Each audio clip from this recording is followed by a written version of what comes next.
Here are 3 trends I've identified for 2024 and action steps you can take for your speaking, marketing, and thought leadership on this episode of the Speaking Your Brand podcast. More and more women are making an impact by starting businesses, running for office, and speaking up for what matters. With my background as a TV political analyst, entrepreneur, and speaker, I interview and coach purpose-driven women to shape their brands, grow their companies, and become recognized as influencers in their field. This is Speaking Your Brand, your place to learn how to persuasively communicate your message to your audience. Hi there and welcome. This is your host, Carol Cox. Happy New Year. I hope you are looking forward to the new year of 2024. This is the 6th year in a row that I've done a trends episode for the start of the year. And so what I mean by trends are not fads or cliches or gimmicks or kind of like what's hot on TikTok or in marketing right now. Instead, I take a longer view of trends. Trends are like currents or waves of energy that move through our society and affect everything from business and the economy and politics to popular culture and media. In today's episode, you're going to learn 3 trends that I've identified for 2024 and action steps that you can take that you can apply to your speaking and your thought leadership. These are big picture concepts that you can apply not only to your presentations and speaking, but to your business and marketing strategy as well. Now, last year, the trends identified in 2023 were, number 1, the rise of generative artificial intelligence tools like ChatGPT. Number 2, the shift from mass audiences in the attention economy to trust-based audiences in the imagination economy.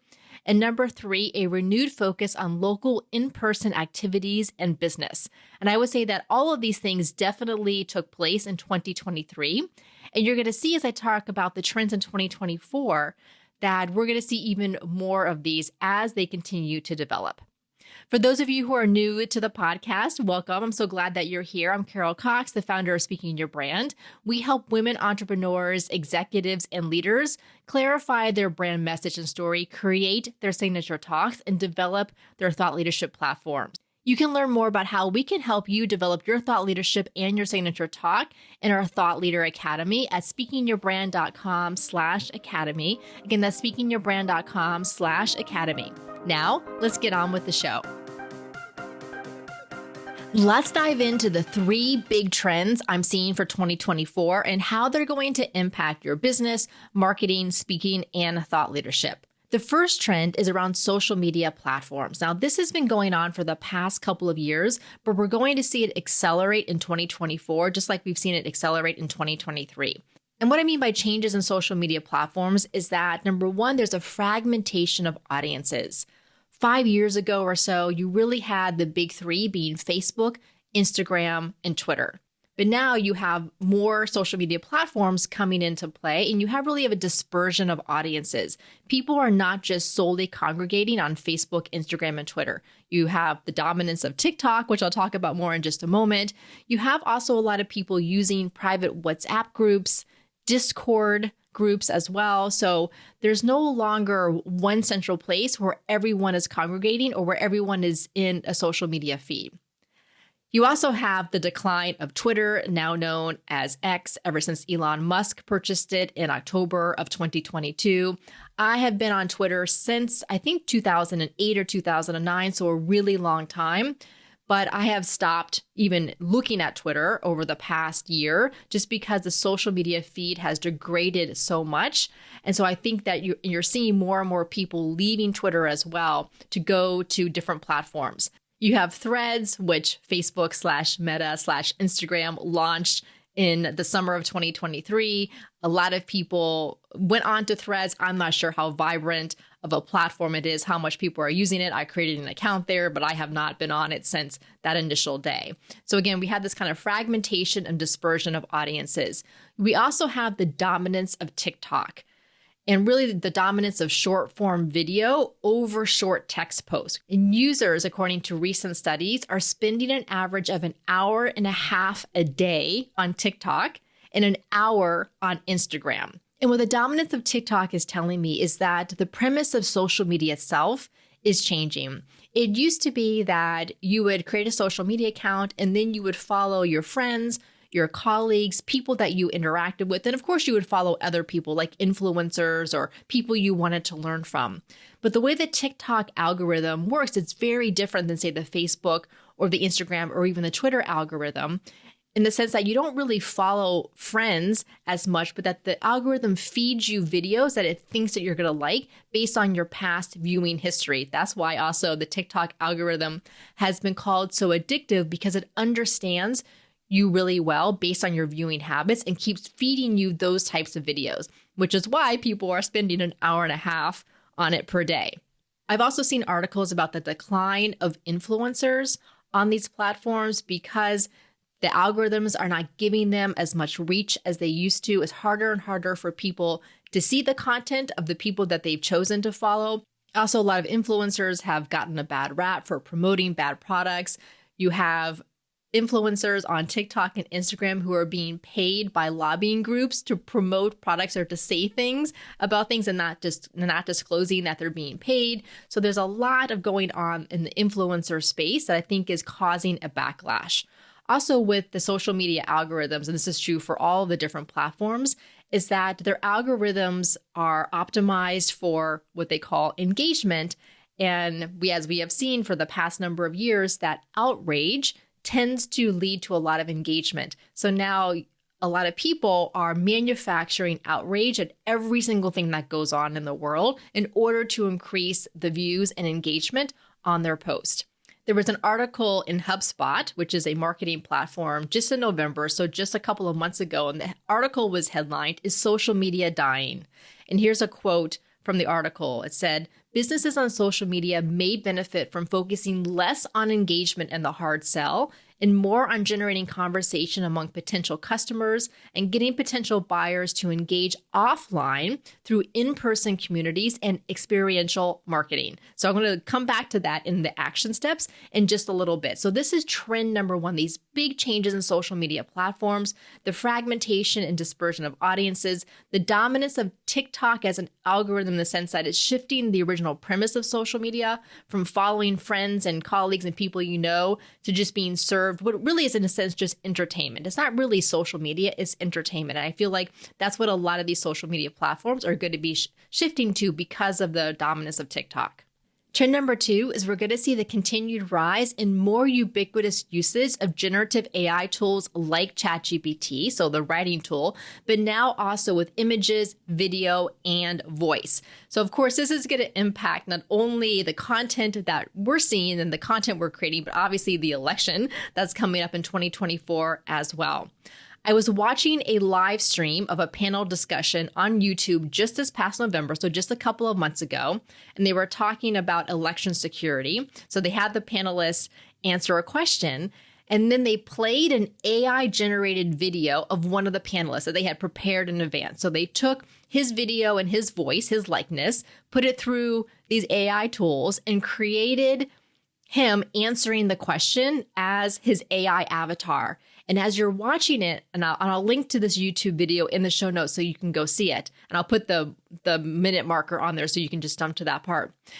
But when you watch this video, and it's kind of like he's on Zoom and he just has, like anyone else you would see on Zoom. And unless you were looking really, really carefully and you knew what you were looking for, I don't think you would have known that it was AI generated. And so imagine now you're seeing videos online, even what looks like, say, Zoom videos or webinars, and you don't even know if the person is real or not, or if it's an AI-generated creation. The other thing with these generative AI tools is that the cost of creating content is now nearly zero. The power of social media 10 plus years ago was that the cost of distribution became near zero. So it didn't really cost anyone anything to put their content out on all these platforms, other than, of course, the time it took to post there. So the cost of distribution was near zero, but it still took a lot of human effort to create the content. But now the cost of creation is near zero with these AI tools. So there's going to be more content everywhere because it's easy and costless to create. Of course, as humans, it costs us a lot more time and money to create great content. interesting content, meaningful content, thought-provoking content. And what we humans can do is determine what problems need to be solved and how we can make things better. So if you think about for your own content, whether it's content you're posting online or content in your presentations, is help your audiences think differently and imagine what's possible for them. Instead of just providing all these tips and tactics and what I call the expert trap, instead, bring in your thought leadership into the content that you're putting out there. Related to the increased usage of these generative AI tools like ChatGPT and images, video, and voice is that AI is changing search uses. So it's changing the way people use search. A lot more people are using, say, ChatGPT to look for something instead of using Google search. It's also changing the search results themselves. Researchers have found that there are a lot more generative AI images and, of course, articles that are showing up in Google search results. And so you may not necessarily know what's real and what's not, what's AI generated and what's not. But also, I think a lot of websites are going to see a drop in organic traffic because people are not going to be using search engines like they used to. And if they're using, say, tools like ChatGPT to look up information, there are no search results in there. There's no place for them to click to go to your website.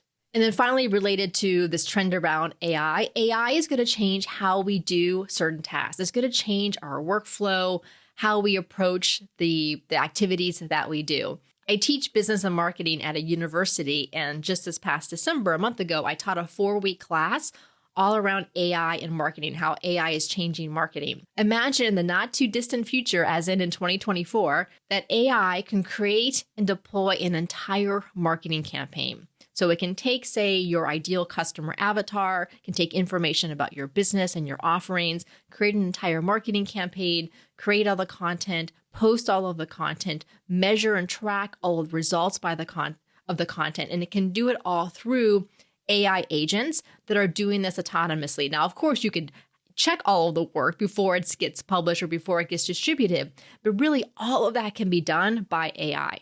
So that's trend number 2, the continued rise and more ubiquitous uses of AI tools. The first 2 trends around social media and AI is leading to trend number 3, which is that I feel like the internet as a whole is changing. I think people our age, so I'm Gen X and probably older millennials as well, are just tired of social media and tired of being online. We're old enough to have had a good part of our growing up, of our upbringing, not online. And I feel like the promise of the internet and the promise of social media has definitely gotten to this darker side. And as I mentioned in the trend around social media, is that I feel like so many people on social media now, when they create content, it's all about capitalizing on what the algorithm wants. And I get it because they have to get views on their posts. They have to get engagement in order to meet the goals that they have. But unfortunately, these algorithms are leveraging outrage, righteous indignation, anger, polarization, also just a lot of fads. I was reading an article, and I don't use TikTok, but I bet not too long ago, there was a fad on TikTok where everyone was posting videos of things being tied up with pink bows.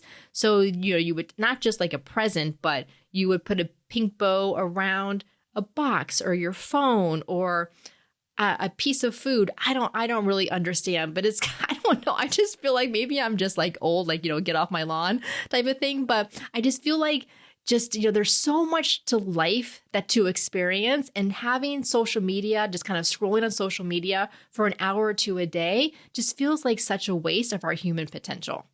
The other thing that's changing about the internet is that it used to be where the internet was kind of like a destination. So if you were quote unquote on the internet or on social media, you were aware of something that happened, like a viral trend, and everyone would know about it. Remember the dress from a number of years ago where some people saw it was blue and some people saw, I don't know if it was silver or something, and it was kind of like going back and forth, but everyone who was quote unquote on the internet knew about that trend. But that's not the case anymore. There was a recent article in The Atlantic by Charlie Warzel, and he talked about this fragmented internet, which is that popular content is being consumed at an astounding scale, yet popularity and even celebrity feel miniaturized and siloed. And he continued on in the article, "We live in a world where it's easier than ever to be blissfully unaware of things that other people are consuming. It's also easier than ever to assign outsized importance to information or trends that may feel popular but are actually contained." Like those pink bows on TikTok. I'm sure it was just a very subset of people who saw that and then whoever wrote the article about that. This is another instance of the internet changing. There was an article that I read where it listed the top podcast for 2023. I think there were 25 on the list. Of the 25 on the list, I had only heard of 2 of them. And I listen to a lot of podcasts and I follow podcasting as an industry, and I only had heard of 2 of them. Netflix released their top watched TV shows and movies of the year, and one of them was called The Night Agent, and it had, I don't know, like a crazy number of views worldwide. And all these articles I read, and the people writing the articles were like, wow, I never had even heard of this show or had never even watched it, yet it was the most popular show on Netflix by far. And so this is where we're seeing, again, this fragmentation of not only of social media, but fragmentation of the internet and of content that people are consuming, which is not necessarily a bad thing. It's just something different. It's a trend that we're seeing. Because of the fragmentation of social media and the internet and of content, we're in a place now where network effects are going to be even more important. Network effects mean the people, the influencers, and the brands who are already popular are going to continue to exponentially grow because they already have a really large fan base and follower base. An author that I follow, Cal Newport, who wrote the book Deep Work, he wrote in a blog post recently that he said, quote, "An online world in which it's hard to be a superstar, but easier to find a real sense of community sounds like a good trade-off to me." And he continues, "Back in the early 2000s, there were no likes or viral posts, but I still felt connected to the people that I followed. Can't that be good enough?" So do we all need to be superstars or influencers on social media to have a thriving business or to have a thriving speaking career? And the answer is no. I only use LinkedIn as a social media platform. I like it because it's professional. I like to see the clients that we've worked with and what they're doing, the speaking engagements that they're doing, the boards that they're getting on, the awards that they're winning. So I like to celebrate them. And so I have a thriving business and a thriving speaking career without being a superstar or an influencer on social media platforms. And all of our clients are the same way. And the last thing I'll say about this trend number 3, the internet as a whole is changing, is that I really think that we're starting to realize more and more with all the studies that are coming out and just our own experience that we're realizing what we've lost, both individually and collectively as a society, with so many people being addicted to being online, to being addicted to their phones, to be addicted to the social media outrage. And I think we're realizing that there is a better way. There is something better that we can do. All right, so those were the 3 big trends that I'm seeing for 2024. The change in social media platforms, the continued use of generative AI tools and how that's going to impact everything from social media content to search to the election this year. And then number 3, how the internet as a whole is changing. So now, where does that leave you? Where does that leave me? Where does that leave us? What can we do so that we can reach the audiences that we want to, so we can have the positive impact and share our messages and our stories? Here are 3 action steps. Number 1 is to develop your own distinct and clear voice. Your audiences, whether they're online or in person, are distracted. They have so much information coming at them from social media to the news. They have so many options for people to follow, people to learn from, people to listen to. And so audiences, just like you, are asking themselves, what is truly useful? What's the best use of my time and attention? What is authentic and what is not? What is real, and literally what is real and what is not? Who can I trust? Who can I trust to give me accurate and thoughtful information? And developing your own distinct and clear voice really has a lot to do with trust and authenticity. Merriam-Webster, the dictionary, chose authentic at its word of the year because it said that authenticity is now a gold standard for building trust, especially as artificial intelligence and misinformation abound. And Merriam-Webster went on to say that the world is facing a crisis of authenticity that has led people to value truth more than ever. So how can you do this? Is share stories, share those lessons learned, offer ideas and insights, ask questions of your audience, give them big pictures like the trends that I'm sharing with you here today. Develop your voice, develop your perspective, develop your thought leadership, develop your opinions, develop your viewpoint on things that are going on within your industry and within your society. The other thing related to developing your distinct and clear voice is use AI to your advantage. AI is an incredible collaborative partner. We did an AI for Speakers workshop in December, and it was such a hit. And I talked a lot about having AI understand your brand voice so that it can write more like you and share more of what makes you human by leveraging these AI tools to help you optimize and streamline and create better content. So in that workshop, I talked about the brand voice canvas that I came up with and around making sure that you identify your brand voice around your mission, your expertise, your methodology, and your experiences. I have a couple of podcasts that I've done around brand voice, and I'll link to those in the show notes. The thing with AI is that you can now create what are called custom GPTs in ChatGPT Plus. And with custom GPTs, you can feed it your content, your frameworks, your methodologies, so that it starts to write in your voice and starts giving back the type of content that is more reflective of what you talk about instead of the generic internet voice that regular ChatGPT uses. So that was number one, develop your clear and distinct voice. Number two is imbue your content with soul. So this is very much related to your voice. We're increasingly seeking genuine connections with other people, especially as more and more AI avatars are going to be online. We're really going to want to know who is a real person and who is not. Your brand, your content, your presentations need soul. And so I was like, okay, well, let me go find what the definition of soul is. So I put in definition of soul into Google search, and Google came back with its definition using its generative AI search tool. So here's what it said. It said, in religion and philosophy, the soul is the immaterial part of a person that gives them individuality and humanity. It's often considered to be synonymous with the mind or the self. In general language, the soul is the deepest center of a person's identity and the seat of their most important moral, emotional, and aesthetic experiences. The soul is a quality that gives emotional force and effectiveness to a performance, a work of art, etc. I think it's a pretty good and robust definition of soul. So thinking about your own content, your own presentations, your own brand, your own thought leadership is really putting soul into it. So what is soul? Your stories, that storytelling that is that moral, emotional, and aesthetic experiences, offering originality, ideas, and insights, understanding your audience and providing them with validation and empathy, and sharing those hard-won lessons learned. And you can do this online through video and audio. You can do it through your writing. You can do it editorials and opinions, stories, ideas, lessons. All of those things are going to help your content have more soul. Action step number 3 is to focus more on in-person experiences, because when you're standing in front of an audience in person, the audience knows that it's really you, plus you're connecting with them on a deeper level. They are much less distracted. They're not seeing a gazillion things on their phone along with your content. They're focused on you, so you can create that really unique and special connection with them.